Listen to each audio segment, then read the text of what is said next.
Hello guys and what's up everybody, welcome to another video by SkyCoach, and today we're going to take a look into the PBE notes patch 9.10 and we will see what's going to happen from the balance changes. But first of all, let's welcome Yumi the magical cat for joining us into the rift. And you can see by her stats, so Yumi is a new enchanter support that has a book and moves around, and she can literally attach into champions and become an accessory, and then it will become she'll become untargetable while shielding the target that she just attached to. Basically, these are her stats: 400 mana. This is not a lot. 455 mana per level, not a lot. 70 HP per level. Base HP is only 400. Her base MR is average, I'd say. Base armor is kinda a little bit under the weather, I guess. Armor per level, this is not a lot because Morgana gets 4 armor per level. Attack speed per level, well, I don't know what is this even thing. Not base movements means that she's kind of slow. Attack range is 500, so she doesn't have a huge range. So Yumi's Yumi's attacks against the champion grants her this much and this much AP, and damaging shield restores this much mana, and effect has this much seconds cooldown. So basically, you attack a champion, land an ability, and then you get a shield and restores some of your mana. The shield holds Yumi until broken, and Yumi will protect the attached allies she is on. And this is the scaling of the shield. So, this is a big shield. This is not a shield that you can ignore, not even in the early game, because 50 shield in the early game is kinda a lot. The mana that she gets from level 1 to 18, 160 mana is a lot, but can you auto attack a champion? That's the question. The cooldown is this much. Well, that's not the cooldown just is reduced, but as it follows. Q, prowling projectile. Basically her Q is like a projectile that you throw, and it's controlled like a silent ultimate by moving your mouse, and it just follows your cursor. It deals damage and slows the target at the end. You can always control, you can only control if you're attached. And how do you attach? You and me. Uh, it's a it's a 0 mana spell, and on 10 seconds cooldown. Once she's attached, she just gets this much of adaptive attack damage or ability power, which is adaptive force.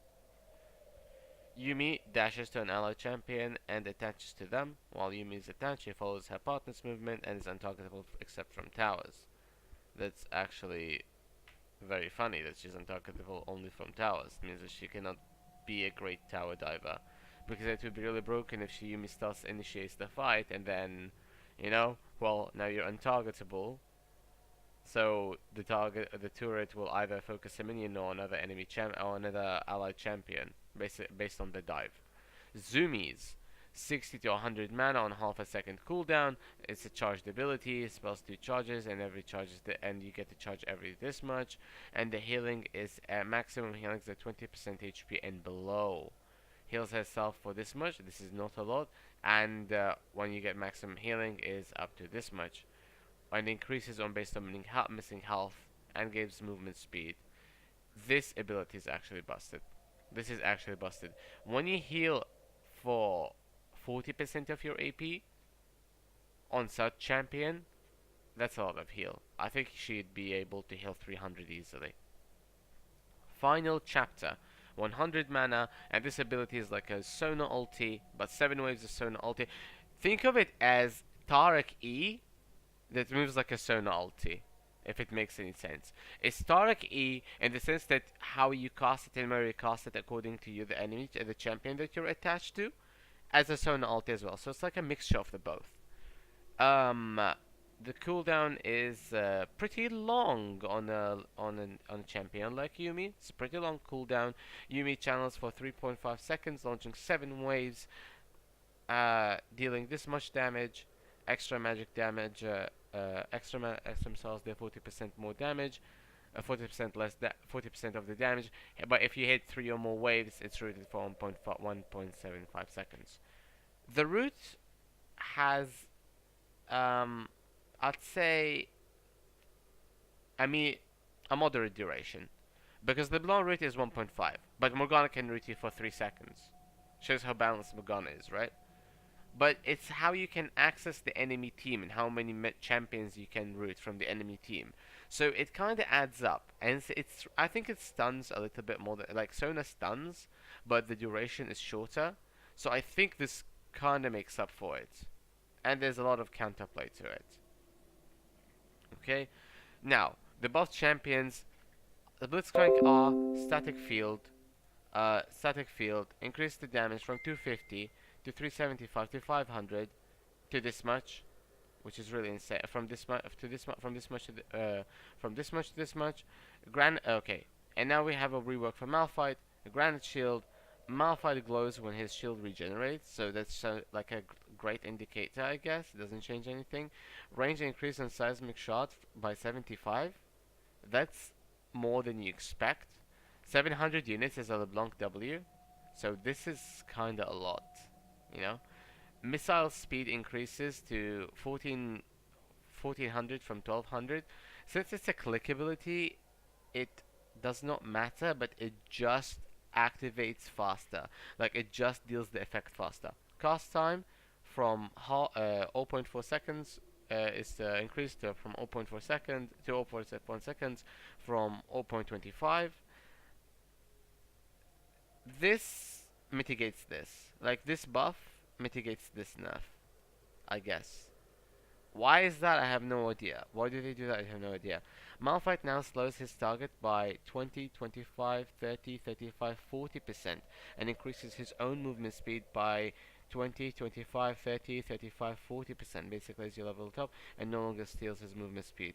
Like this was like the stealing movement speed part was very situational. Sometimes you'd Q a Master Yi in ultimate and you'd steal his movement speed, or maybe Q a hacker him and you'd just as fast as he is. This is more guaranteed, but it has lower potential. Speed duration decreased to 3 seconds from 4 seconds.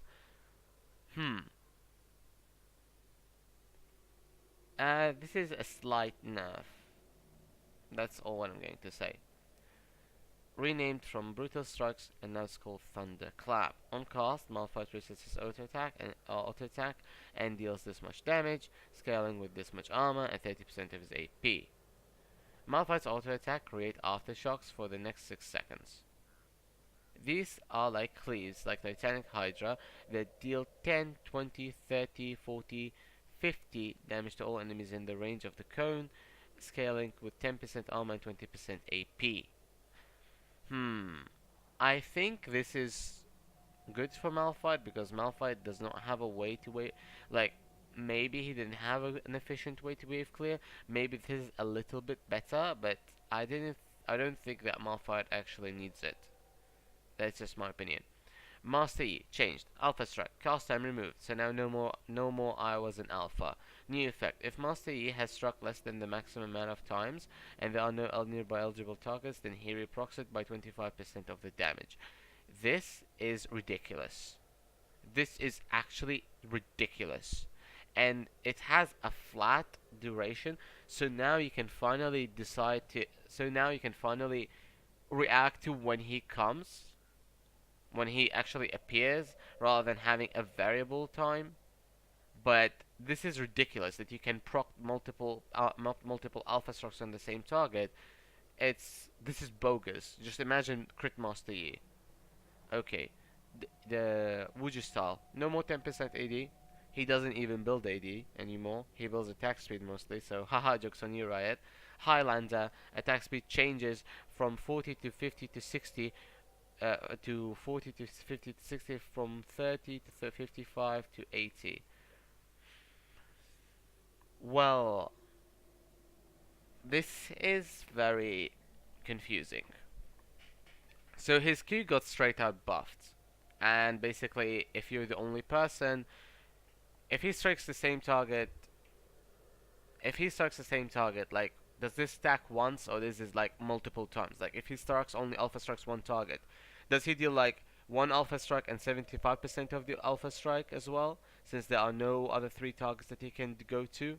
So is it like 25% per target? So is it like a nuke? Do we have now Lethality Master Yi by any chance? And the second thing, W cast time removed.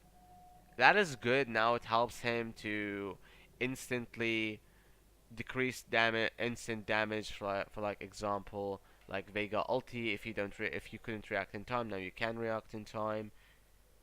His E is straight out nerfed. I don't think his E is nerfed. No longer grants AD when not on cooldown. So this is not bad. Like it doesn't change much, but he doesn't even build AD, so I don't think he needs it a lot. Attack speed changes. This is the only nerf that I can see in these changes. Attack speed changed to 40, 50, 60, but he already got buffed at level 6 and level 11 that he will start not to lose as hard as he used to the matchups that he usually loses to. For example, at least in matchup, he wouldn't lose as hard because of that extra 10% attack speed, 20% and a 10% attack speed. You know, that really helps because it's just an early change. But anyway, nonetheless, let's go to Riven. So Riven is considered the best top laner right now. I kind of disagree because Riven needs a lot of conditions to succeed. Nonetheless, Broken Wings, her Q, cooldown decreased, then becoming a static 13 at all ranks. This helps Riven a lot, especially it's a champion that has 40% CDR, 45% CDR. Some people play with 45% CDR. So this really helps Riven because that's extra 2 to 3 seconds on her Q.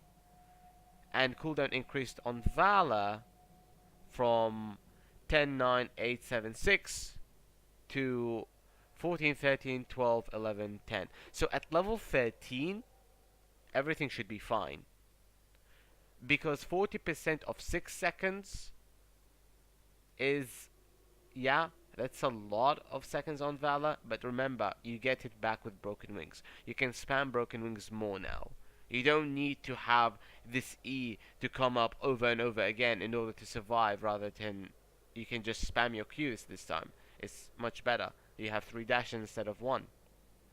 And yes, maybe you miss the shield, but I think that if you can dash away, you don't have to be damaged. That's what I believe. The tumor changes, they have been here for a while, so I'm just going to skip right over them. Basically just want the poison to stack over and over again, and I'm not sure that they're going to post it in this patch because this has been since 9.4. Vayne nerfed. So finally, the cooldown reduction changed to 30, 40, 50% from 50% at all ranks on her Q. Now, while this is a good nerf, I think they should just remove this. Because Final Hour gives you invisibility, Final Hour gives you AD, Final Hour gives you movement speed. Is it too much that it also gives you cooldown reduction? It's just ridiculous. Xin Zhao buffed 3 talent strike, so just a straightforward buff. AD increased by 10% on the Q with scale, and cooldown decreased to this much. Now, I don't believe that this is going to be game breaking, but I think the cooldown decrease is something that Xin Zhao is going to welcome the early game. But for example, the AD increase by 10% is kinda not very significant, but the cooldown is. Item changes. Wincer's Rageblade. Phantom hit frequency from every 2 attacks to every 3 attacks. Well, that's good. Finally, it's going to hit Kai'Sa and Vayne this time. Armor penetration changed from this much to this much, which is also great. It means only for scalers. Armor magic penetration increased to 15% to 15% from this much, so it's not going to scale as hard again. So I think that Kai'Sa gets hit the most by this because she's the only one that uses the item that has magic abilities that she wants to achieve, to land. And besides, she has the passive where she deals on hit AP damage. Essence Reaver buffed by 5 AD. I think this is just a placebo buff. It isn't going to change much, but it's a buff nonetheless.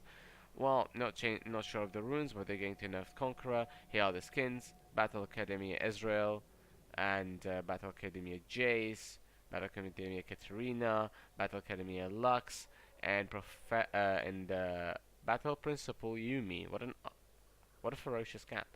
And Battle Professor Graves. Well, that was the PBE patch notes for 9.10. Thank you for watching, and I'll see you in another video.